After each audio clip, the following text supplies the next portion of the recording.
Dámy páni, sme tu, ako prvá skontrolujeme zvukov, stop, či sedí. On to oficiálne spustíme. Dámy páni, sme tu, ako prvá skontrolujeme zvukov, stop. Dámy páni, sme tu, zvukov, stop, či sedí, budeme to oficiálne rozprúdiť. Takže je 14.10.2025. Máme tu 695. relaxačný tréningový deň.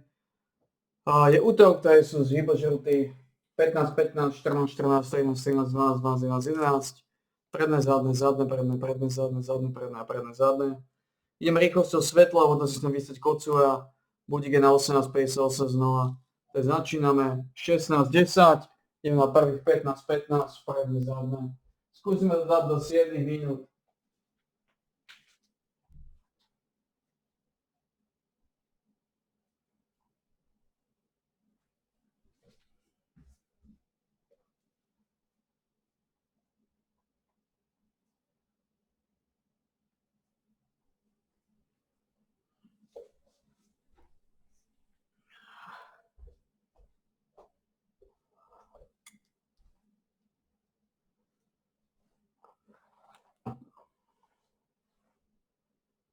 No, asi 15, 15 za nami.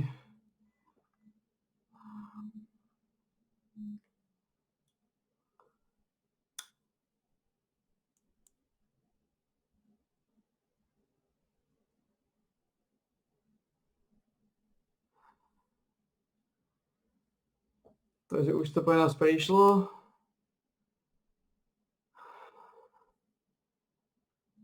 Už to pre nás prišlo, pretože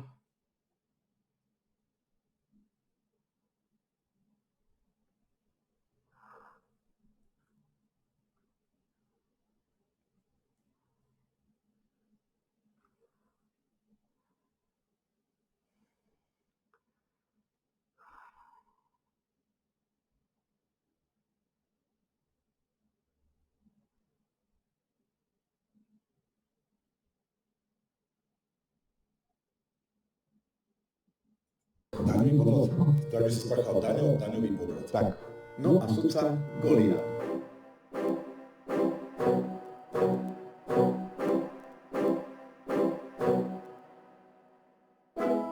No, tu som ako justičný palác. Je 8 hodín 47 minút, o 3 minút začína súd v kauze daňový podvod Martina Daňa. Ten, čo sa ťahá už takmer 15 rokov, dvakrát zastavené na popudy Zuzany Petkovej, zastaviť korupciu danou otvorené. Takže prezidenta Slovenskej republiky Martina Daňa NAKA obvinila z daňového podvodu. Podľa policajného hovorcu sa obvinenie týka vrátky DPH, ktorú uplatnil za služby pri spracovaní dát a poradenstve. Hrozí mu 5-ročné väzenie.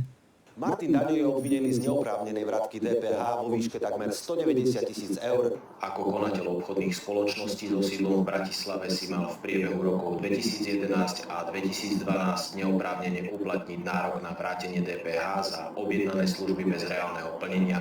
Tie sa mali týkať spracovania dát a poradenských služieb v celkovej výške 187 822 eur. Správu o no ja dobrú sériu, 14-14 zadné predné, tohto pustíme. What's up gamers? Welcome back to Tico Talks Throne and Liberty. My name's Tico, and I'm the Globalization Design Manager at Amazon Games for Throne and Liberty. I have to say we're absolutely thrilled with how this Elysium's Awakening update has been performing. The response from all of you has been incredible, and it's so awesome to see the community embracing all of the new content and changes we've brought to the game. I've been diving deep into all of your survey responses, and I want to thank you so much for that participation. Your feedback has been invaluable, and we've already started taking action based on a lot of what you've shared with us. And by the way, here's something special. This episode is actually the 1-year anniversary of Tico Talks. It's been an amazing year getting to connect with all of you every episode. Thank you for sticking with me through all the updates, for your incredible feedback, and for keeping me entertained with your memes and comments. Okay, enough of all that. Let's jump into it. It's awesome to see that Battlegrounds is even exceeding our own expectations. What we're seeing is incredible engagement across all player types. Battlegrounds has proven to be incredibly approachable whether you're a hardcore PvP player or someone just tipping their toes into competitive content. This accessibility is exactly what we hope for because it makes the content feel alive and meaningful for our entire community. The reward system is delivering great value too, giving players meaningful progression for their time invested. Tretia séria. The reason this matters so much is that having a thriving PvP mode creates a 13, dynamic, 13, ever-changing experience that keeps the game fresh. When players from different backgrounds and skill levels can all find enjoyment in the same content, it creates this vibrant ecosystem that benefits everyone. Now, I want to give you updates on several improvements that we're actively working on. We have several quality of life changes planned for the next couple of months, so you can expect to see consistent improvements rolling out over time. One major issue we're prioritizing is spawn camping. We're tackling this from two angles. First, we're addressing the ability for players to actually get into spawn points where they shouldn't be. And second, we're solving the problem of teams camping just outside the spawn areas waiting for players to jump down. We're taking multiple approaches to address both of these issues, and since we're still testing how these solutions feel in practice, we'll share more specific details once we've settled on the final implementation in the coming weeks. We're also closely monitoring how point capture mechanics work across the map. We've seen lots of ideas and suggestions, and we remain open to making tweaks in this area. But our current plan involves seeing how these mechanics perform in ranked mode before we rush to change the capture methods for the map objective points. Speaking of ranked mode, players can expect an introductory rank system to arrive in early November. We're definitely eager to bring this to you, but we're also taking a measured, stepwise approach to the rollout. Here's why this cautious approach matters. We don't know yet how splitting the population between the casual and ranked queues might impact overall queue times.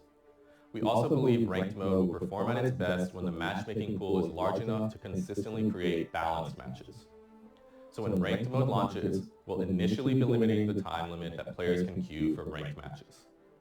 This does not impact when players can queue for unranked battlegrounds, which will remain open 24/7 following all the feedback you gave on this topic. I also want to stress that our intention right now is that this time restriction for ranked mode will be eased over time as we gather data and optimize the system.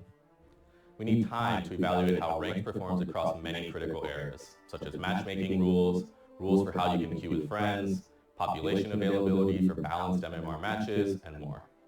So, when ranked mode launches, it will begin with around a 6-week preseason while we evaluate all of these elements. Poďme to doraziť. We'll also Piata use this séria. time to learn, make adjustments, and prepare for our 11, first 11, season to predné, start zadné. sometime in December. Oficiálne 11, 11, All the neoficiálne feedback you've been 12, giving us 12. about Battlegrounds. 11, We love 11, this predné, mode, we zadné. see that you love it too, and we're continuing to invest heavily in improvements going forward. Next, let's talk about orb balance.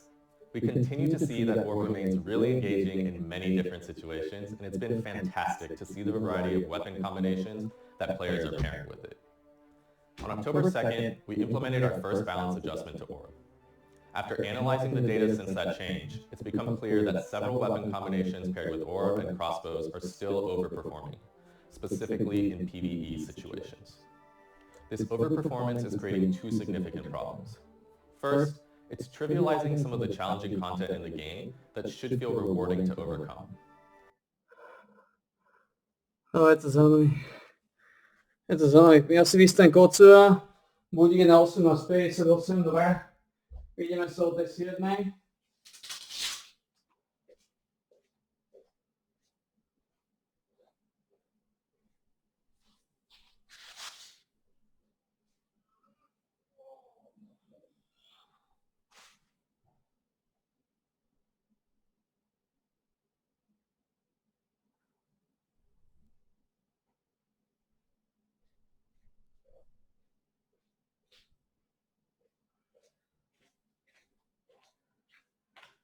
Takže budík je nastavený na 18:58. O tej 7 teda sa vidíme. Zrekapitulujeme segment. Takže bolo 14.10.2025, skončili sme 16:18. Bol 695. relaxačný tréningový deň, skončili sme 16:18. Segment trval 9 minút a 40 sekúnd. OK, čas.